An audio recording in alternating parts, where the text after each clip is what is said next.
Let's talk about how I sold my backyard flowers.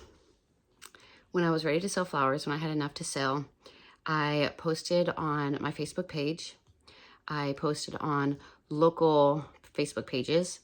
I made a flower page, posted on that. I had a roadside stand that I set up, very generic stand. Didn't buy anything for it. I used everything that I had in my house or outside my house. When I made my Facebook post onto Marketplace, I was very detailed in the types of flowers that I was selling, what I was growing, how I grow, that I grow organically. So I put a little story in there, and that was a tip that I got from Jessie from Bare Root Flower Farms. I'll put her in a link below so you can follow her on YouTube as well. There's lots of trips into town. There's lots of booze I try to drown. I got friends that keep me up from down, but no one to put my arms around. And you, only you knew where to find me.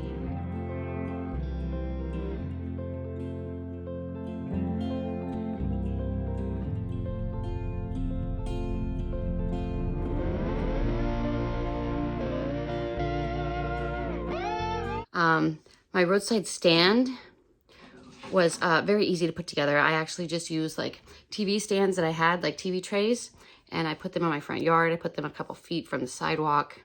I covered the TV trays with a floral fabric that I had just in my house. I made sure to put a picture of myself in a picture frame and a description of who I was, about my flowers, why I was selling flowers. And that had a picture of myself on it with the flowers. There's lots of trips into town. There's lots of booze I try to drown. I got friends that keep me up from down, but no one to put my arms around. And you, I had an honesty can that I checked multiple times a day. On the honesty can, I had payment options besides cash. So I had a link to my Venmo, to my Cash App, PayPal. Also on the table, I had cute little honesty knickknacks to remind people to be honest.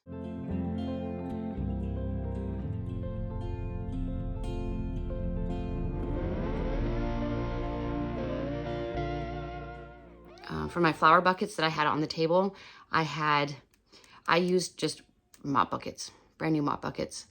I filled those with a couple inches of water and with flower food in the water. My bouquets were arranged for multiple different price points. So I would have it from like $5, I'd have $5 arrangements available. I'd have $7 all the way up to $20. My flower stand, I would have it out from Thursday through Sunday, unless it was a holiday weekend, and then I would do Thursday through Monday. At night, I would bring the tables up closer to my house. I would leave the cloth on it, and I would just put the flower buckets underneath the table. And it was cool enough that they would stay just fine. Nobody knew they were there. And that worked well. And then in the morning, I would just bring it back out again and move it close to the road. On the corner of my street, I had an A-frame that we actually made. It was made with with an old TV tray, and the front and the back. I just had, I used vinyl with my Cricut machine. I used vinyl, and then, and I wrote on it fresh cut flowers and then arrows. That street is kind of busy, and I live on a road that's on the way to a grocery store. So that road gets a good amount of traffic. I would sell out most weekends. I would sell out, sometimes I would sell out like on a Saturday. And so then I'd have to cut more flowers and load the buckets back up again. There wasn't very many weeks that I didn't sell all of my flowers. And when I didn't sell all my flowers, I'd give them to neighbors, and the neighbors love them. This year, I'm gonna have a notebook on the table so that my customers can leave comments or feedback on their flowers or their arrangements, or maybe even suggestions, right? And last year, I made over $1,000 selling flowers on Facebook and on my roadside stand. Roadside stands are pretty simple to put together. You just use basic things. Use your imagination, make it look nice, roadside appeal, and make sure you include a picture of yourself with your flowers and your story because they love that. Stay dirty, my flower friends. Lots of trips into town. There's lots of booze I try to drown. I got friends that keep me up